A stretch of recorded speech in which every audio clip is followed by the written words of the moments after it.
विपक्ष के नेता के तौर पे जो एक जिम्मेवार पद है, संवैधानिक पद है, आपकी गरिमा है और वो गरिमा को वो तार तार करने वाले हैं। प्रशांत किशोर जी क्या कहते हैं ये वो जाने, वो लगातार बदलते रहे हैं। वो इजराइल और ईरान का समझौता करा रहे थे, ऐसा वो घूमने गए हैं। तो वो तेजस्वी यादव जी को बिहार पे बोलने का हक नहीं। माननीय नीतीश कुमार जी शराबबंदी लागू किए, पूरे बिहार में महिला और ग्रोथ लगातार बढ़ता चला गया। नमस्ते, मेरा नाम धीरज शर्मा है और आप न्यूज़ हाट देख रहे हैं।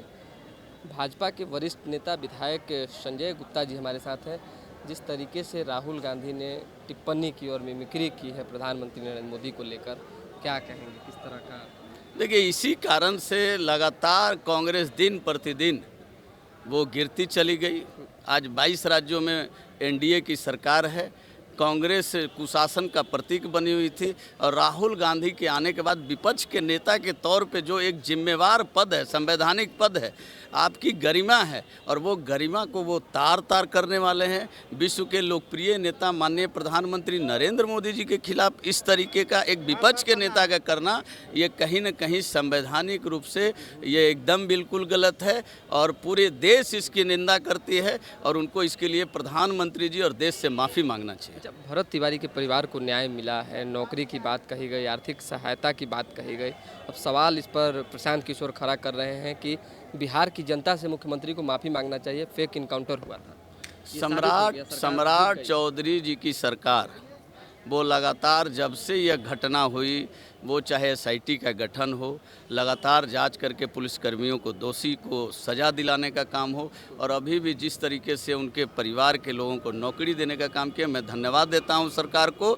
और प्रशांत किशोर जी क्या कहते हैं ये वो जाने, वो लगातार बदलते रहे हैं। वो तो यह भी कहते थे कि अगर 25 से ज़्यादा सीट आएगा तो मैं चुनाव नहीं लड़ूंगा। वो यह भी कहते थे कि मैं बांकीपुर की जनता का सेवा करूंगा। तो वो क्या कहते हैं और क्या करते हैं आने वाले दिनों में और अच्छे से स्पष्ट हो जाएगा। सरकार पूरे सुशासन के साथ काम कर रही है। परिवार को भी न्याय मिलना चाहिए, मुआवजा मिलना चाहिए, जो भी होगा सरकार अपने लेवल पे हर चीज़ों को बहुत बारीकी से देख रही है और निर्णय जैसा भी होगा आप सब लोगों के ध्यान में। अच्छा, तेजस्वी यादव अभी दिल्ली में है, उन्होंने ट्वीट किया है और लिखा है कि जो आपराधिक घटनाएं बिहार में हो रही है, सरकार से अगर नहीं संभलता है तो फिर जनता खुद इसका हिसाब जवाब करेगी। यानी क्या उकसाने की राजनीति हो रही है? जो व्यक्ति पूरा सदन चला अभी मानसून सत्र, एक दिन भी विपक्ष के नेता के तौर पे तेजस्वी यादव जी उस सदन में आए नहीं, सदन के किसी डिबेट में हिस्सा नहीं लिए।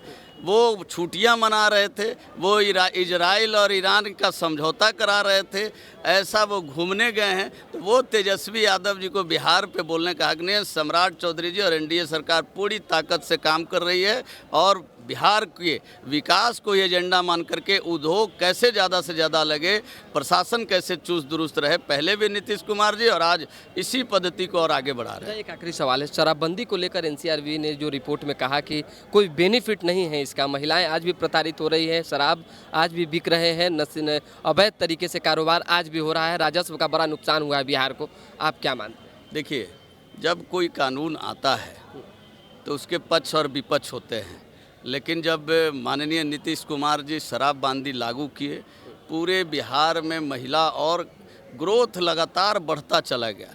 हर महिला आज आप देख रहे हैं कि जीविका दीदी बहुत तेज़ी से बढ़ी है और उसके लागू करने से गांव-गांव में विकास हुआ है। तो वो पूरी तरीके से अच्छे तरीके से चल रहा है। जो उसकी खामियां अगर है तो उस पर सरकार विचार करके उसको दूर करे। आप मानते हैं एनसीआरबी की रिपोर्ट को? मैं उस रिपोर्ट को देखा नहीं हूँ, इसलिए मैं उस पर कुछ नहीं बता सकता हूँ। चलिए, अभी फिलहाल रिपोर्ट को हमने देखा नहीं, इसलिए कुछ कह नहीं सकते हैं, लेकिन जो खामियां हैं उसमें सुधार सरकार करेगी। फिलहाल अभी के लिए हमें इजाज़त, हमारे साथ बने रहें, देखते रहें न्यूज़ हाट। बहुत बहुत धन्यवाद।